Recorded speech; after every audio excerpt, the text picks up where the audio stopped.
You are more than you know that you are. Do you know that? Well, if you knew that, then that sentence would make no sense. You are more than you know that you are. There's no right answer to that, but we want you to know who you are. You are vibrational beings. Do you know that? Yes. Coming to know it. Is that a satisfying concept? Yes. Satisfying reality? Do you know that your vibrational beingness equals your point of attraction? Because you live in a vibrational universe, a universe that is responding to your vibrational output.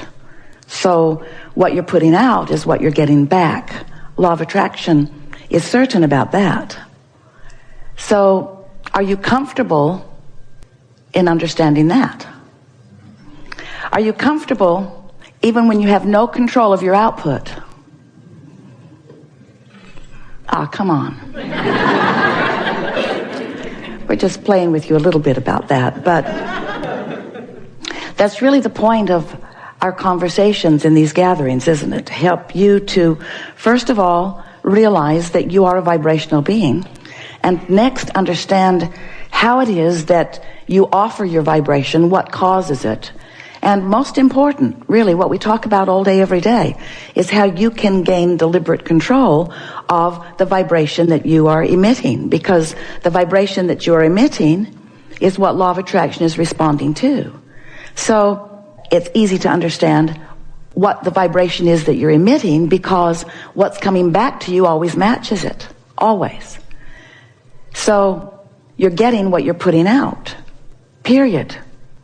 There are no other circumstances or conditions or factors that are involved, but it doesn't feel that way to you often, because what you're getting back sometimes isn't what you want to get back. So it's not pleasant for you to hear some smart aleck like us say, you create your own reality.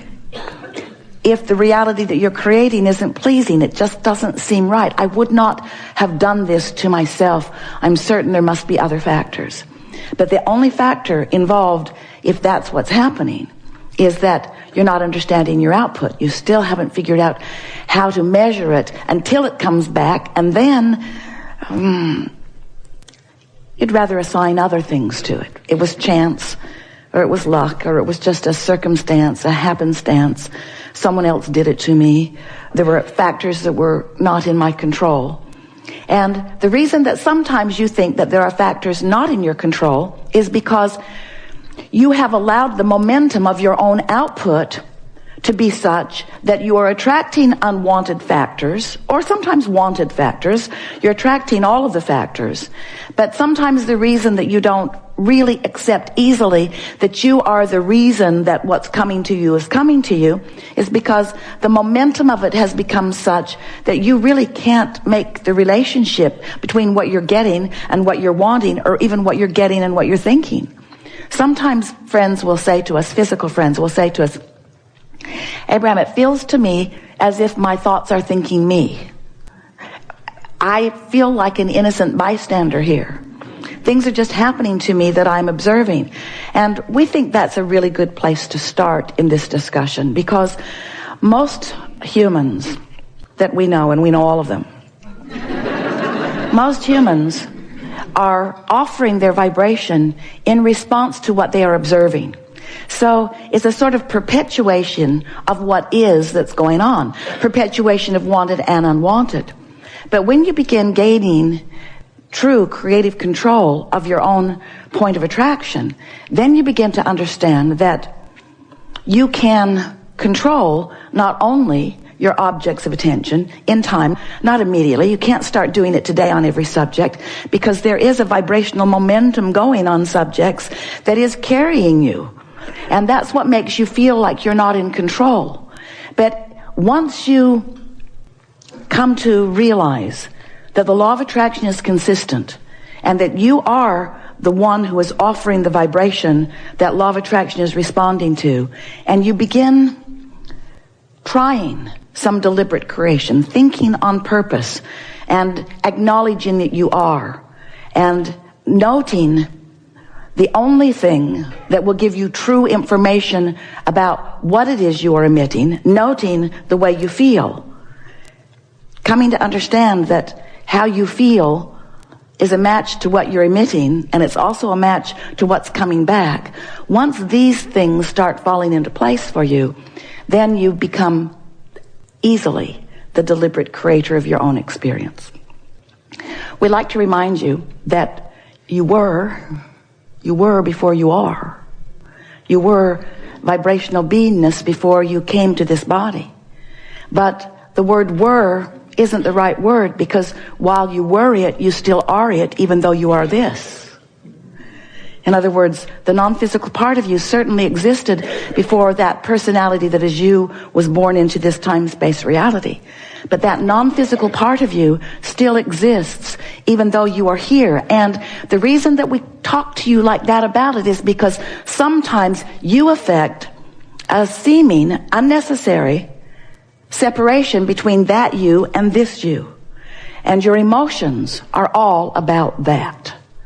That non-physical part of you who existed before you came into this body is now the furthest, most expanded vibrational part of you, because as you sift through life and know what you don't want, and therefore identify, sometimes more vividly than others, what you do want, you emanate a vibration that the larger part of you receives and becomes. So every time you ask for an improvement of any kind, the non-physical part of you becomes that improvement.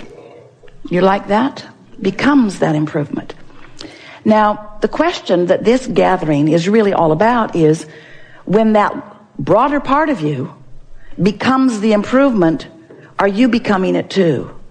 And the answer to that question is usually no, not right at the beginning, because you launched the rocket out of contrast, and you're usually a vibrational match to the status quo. You're usually a vibrational match to what you've been observing, which is what caused you to launch the rocket.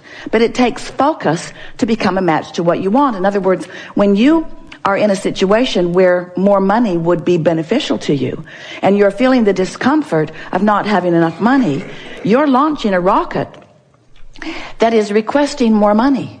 And the vibrational part of you becomes more prosperous, becomes a further vibrational match to the attraction of that abundance. But you usually don't immediately, in the request for more money, immediately begin to feel the prosperity that you've asked for.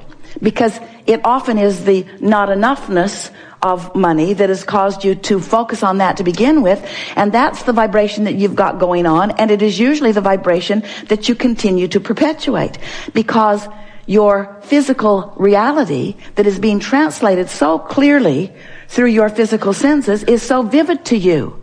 You're seeing it and hearing it and smelling it and tasting it and touching it. It's reality that has your attention. And we want to help you to give a little more of your attention to the reality that's in the making in terms of manifestation, rather than the reality that has already come into manifestation. So we're talking about momentum, because anything that is vibrationally active within you for a while gains momentum, and the more momentum it gains, the more reality you begin to observe around it, you see.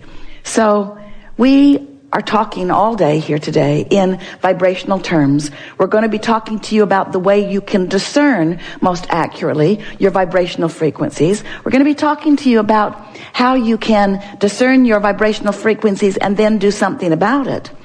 But everything that we're going to be talking to you about today, with you about today, is that you are vibrational beings. You have a point of attraction. You have more ability to have control of your point of attraction than you've been exercising. We're going to demonstrate how relatively easy it is to gain control of your point of attraction. And then the real fun is going to be in the days that follow as a result of the resetting of your vibrational set point. That will happen here today. You're not going to be able to withstand the knowledge that we have about you. We know so clearly who you are and why you're here. And as you listen to us, even scantily, because we're persistent, as you listen to us your vibration is going to move upward into the vicinity of who you are. So we're going to tell you a brief story. If you've been listening to us for a while, you've heard it until you could tell it as well as we. But we're going to tell it to you anyway because it's the basis of everything that's coming next. You are vibration. The larger part of you is pure vibration, meaning no resistance that is discernible by you. You're here in this physical body as an extension of that. And as you explore, you are vibrationally expanding always. That vibrational expansion is the reason for the emotions that you feel. That's a new statement we've never made before. Your vibrational expansion is the reason for every emotion that you feel. When you feel elation, it means you're hot on the heels of your own expansion. When you feel frustration, you're lagging behind. When you feel depression, you're way behind. When you feel anger, you're way behind. When you feel love, you're right up to speed. So the emotion that you feel is your indicator of your relationship with the furthermost expanded part of you. Humans want to call that part of you God. We don't like that word very much because you've misused it so much you don't even know what it means. We refer to that non-physical part of you as your inner being, but it's the vibrational part of you who expands constantly, who evolves constantly as a result of all that you're participating in. So that expansion is key to how you feel because you can't stop the expansion. Life just keeps calling it from you. If someone's rude to you, you expand into an idea of a nicer world. If you don't feel good, you expand into the idea of feeling better. If you feel disturbed about something, you expand into more clarity about that idea. We just want to show you how you can keep up with your expansion and therefore close that vibrational gap between you and therefore feel good most or all of the time and therefore fulfill your reason for being and therefore get on the track of that which you intended when you decided to come forth into this physical body to begin with and therefore live the life that you intended and therefore push the reset button to that bright, brilliant being that you were when you were first born, before you had been convinced by others to begin focusing in ways that sort of put a dimmer on your light switch, you see. So, you create your own reality. Do you like the idea of that? We do. You are the point of attraction of your own reality. So in order to make you understand this more easily, we've been talking to you about this expanded part of you, and we're referring to that launching of desires and the law of attraction culmination of all of the desires that you've been launching as your vortex, your creative vortex, your vortex of creation. We've been demonstrating this vortex. We've been saying to you, wrote a whole book about it, in fact, just get in the vortex. Get in the vortex. Do your best to get up to speed with the vibrational part of you. And recently, we've been explaining to you that while that vibrational part of you exists, that you could be, and in fact often are, standing with vibrational variance to that vortex, to the things you want, to who you've really become, to all that you are. And that vibrational variance is what negative emotion feels like every time. So in helping you to close the gap in that vibrational variance, we want to now make you aware of where you stand. So you see what's going on. This is the way we're telling you this story of who you are.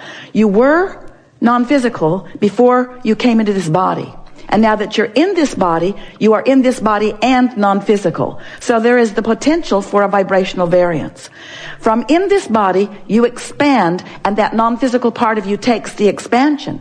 So now there is the potential of more variance between who you have become and who you are allowing yourself to be. And now we want to show you how to close that gap again. Are you sort of getting this cycle of life that we're talking about? So once you accept that you are a vibrational being and that you have expanded and that you want to close the gap, now we want to talk about where you stand. And so we've been reaching for words to help you sort of kind of understand this point of attraction. We say things to you that are annoying in the beginning, like all of your power is in your present and only now is what matters. But we want you to understand that right here, right now, you've got a relationship with who you really are and with all that you've become, and every emotion that you feel is about that relationship. So if you're feeling fantastic, you're right up to speed in this moment. In other words, the thoughts you're thinking right now don't contradict who you really are and what you really know. So there is a merging, a blending, an aligning. There is a resonating. There is a you allowing yourself to be you.